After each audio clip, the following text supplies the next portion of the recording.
are you? Hey, Hi, how are you? hello. Hello. Hey there. Hi, good morning. Morning, how are you? I'm Michelle. I'm the owner of GIGIL. It's so nice to meet you. Ew. For agreeing to participate in this video series. I'm super excited. I'm a behavior analyst. We work with people with severe behavior. Sometimes that comes along with the diagnosis of disability. People think of us as the autism people, but we pretty much work with anybody who needs help, anyone who has behavior. They call us in. And then also we work with insurance companies. We do in-home therapy as well. There's a lot of parent training. The goal is that people don't need us. Like, we're really trying to teach the parents, the teachers, what to do. But my point is, 20 years in the field, 10 years in academia. And when it's your own kid, it all goes out the window, like, because your emotions take over. Yeah. And, it's literally my job to tell people what to do with their kids who are acting out. And my kid, says no to me and I panic, especially I think like when I'm in public, because people know what I do for a living. And when my kid acts out, I have a panic attack and I know exactly what to do, but it's like there's so much emotion Sure. because it's your own, and I'm like, I'm a behavior analyst and my kid is hitting, so it feels like an extra failure, but it's hard. There's just so much emotion that goes into it. And then you lose your identity, but whatever your identity is, you kind of lose that. And, it's hard, so on top of that, so then when your kid just acts out at the end of the day, whether you've been working all day or whether you've just been cleaning up toys all day, it's so hard. Yes, it's exhausting. And it was the same thing with her schooling. It's like she pulled stuff with us that she would never pull for a teacher. Right. Like little angels at school. It's just, you can be the best. You could be, and her teacher says all the time, she's like, I am a teacher and my kids still never learned for me the way they learned for their actual teacher. Right. Well, I feel like less.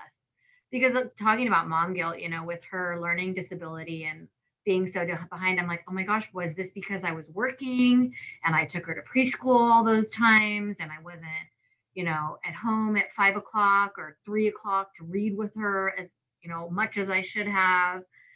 And then to be like validated, my son is so different.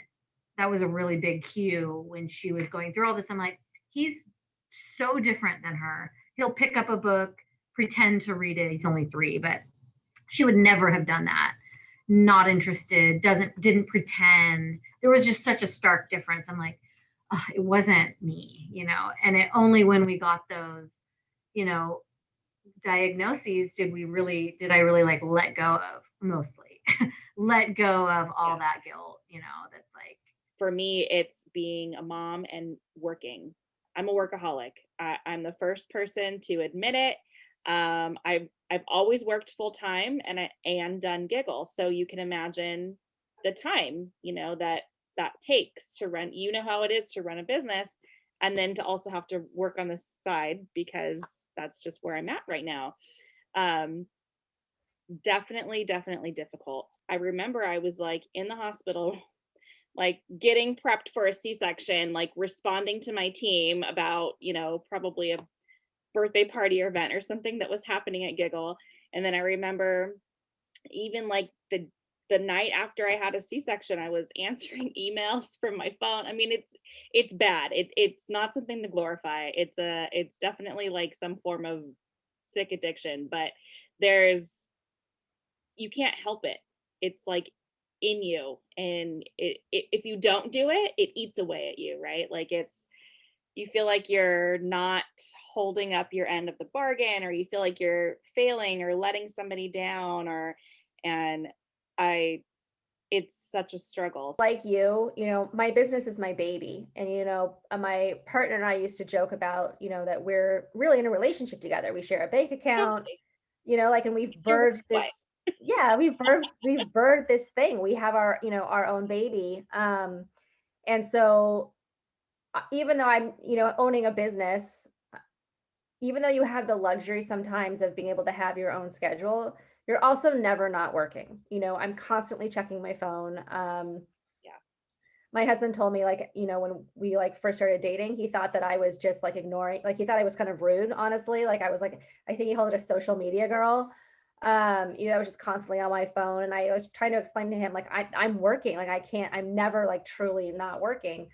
And so I really tried with this one, to take my 8 weeks, and I still wasn't completely off, but coming back in and just like not knowing 100% of like what's happening. And I've decided like I never wanted to go back to working for anybody but myself. Mhm. What was like your turning point for that? Was it your kids or was it before kids? My dad owned his own business growing up, and I saw the flexibility that it gave him. Not he worked endlessly, some weekends, late nights, but he could also take off for vacations and be at practice and games and school plays. And I've never been afraid of hard work, but I don't like being micromanaged. Yeah, and I think that we've kind of been programmed to that you're either a working mom or you're, a stay-at-home, perfect model mom who's, head of the PTA and involved in your synagogue or church, or, and like you have, homemade snacks, made the second everyone, walks through the door. Right. Or you're like a harsh driven woman who, is a career or like oriented, and you have to be one or the other. And, I think I was almost kind of cruel to my partner, to be honest, in the beginning of our business, because she got pregnant right when we started our business. And I was like, oh, I'm so happy for you. Like, this is the worst time for me personally. Why would you do this to me? And I never wanted kids ever. I was very adamant about not wanting children. And again, that's a different conversation. But I feel like I was like, in a way, like not overtly cruel to her, but it's just like she had made the decision that, at 9 o'clock at night, she wasn't going to answer, employee text. And I'm like, well, I'm working harder than she, like, and I don't think it was like that conscious at the time, but I definitely felt that like I was working so much more than her, and how, like this, we got into this together. And now that I have my own kids, I'm like, are you kidding? Of course I'm not. Like, you have to like I want, it's not fair that I have to be one or the other. I can be somebody who owns a business and, makes decisions and sits on planning boards, but also enjoy the time with my baby, and you don't have to like choose between both, or choose between the two. You can do both. I always say like I'm half-assing, both things. I joke around, but no, I'm just trying really hard, and it is what it is. We just do the best we can. Yes, for me too. It's like if I always wondered, my mom, and she worked full time, and I think back and I'm like, who picked me up from school at 3 p.m. If she had to be at work till 5, I guess. Right. I mean, I don't know. I don't know how my parents did it back then. Yeah.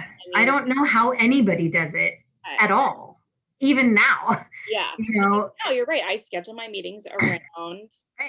around what's going on with my kids, And basically. especially during the pandemic. That's something, especially with the pandemic, especially with, everyone's world got turned upside down, whether it was our kids, my kids got yanked out of preschool one day and weren't allowed to go back and didn't understand why. That's so scary for them. Yeah. And then they're like, oh, cool, we get to be home with mom and dad every day. And then that dynamic changed, because it's like, well, we're not just home like on a normal day. Now we have to have even more of a routine, even more, of a stricter thing going, because mom's still in the other room working and dad still has to go on jobs.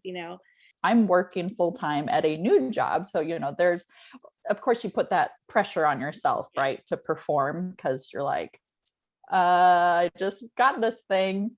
Let me, prove that I was a good hire. Right. But yeah, so it all kind of like went out the window, the whole academy, and being the teachers that we've never were trained to be. So it's one of those things where, and I've talked to like my other, like, I guess now preschool moms, that you just have to give yourself some grace and, not beat yourself up about screen time. And, Totally. You just got to do whatever is right at the moment for yourself and for your kid. We don't have to have you don't have to have an office to be productive, No, and like I think of like you're a full-time working mom, and there's so many moms out there that are having to go to this office when, like, if they can do the same work from home, they can still be with their kids. I know it's so hard I was working full time briefly when Leland turned 1. It was a few years ago. Well, that was 5 years ago now. Um, it was so hard for me to leave. Like, I can't imagine how you guys do it it was so hard. Like, I would cry every day. It's so hard to find that balance. And what's happening is people that are now allowed to work remotely that previously were not, they now have the freedom to move. And people are moving to areas outside of the big cities, and they're moving to, bigger homes and more affordable areas, but keeping their jobs and they're working remotely. And I think ultimately people are finding a little bit more happiness because they can live out in, more secluded areas if they love to be in nature, things like that. I think we're seeing such a shift. And I hope for, the mental health of America, I hope that it continues. I think it's a positive thing.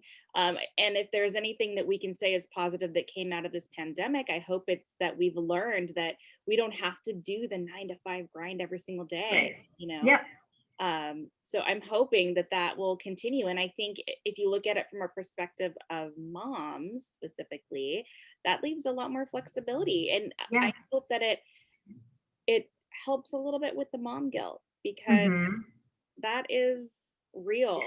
Yeah. Thank you so much, Sarah. Take care. Good to see you. All right, well, enjoy the rest of your day. Thanks for meeting with me.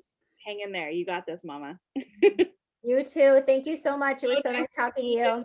Bye. Yeah, no, this has been awesome. And yeah, I'm always available to mom talk whenever. All right, well, let's do it again soon.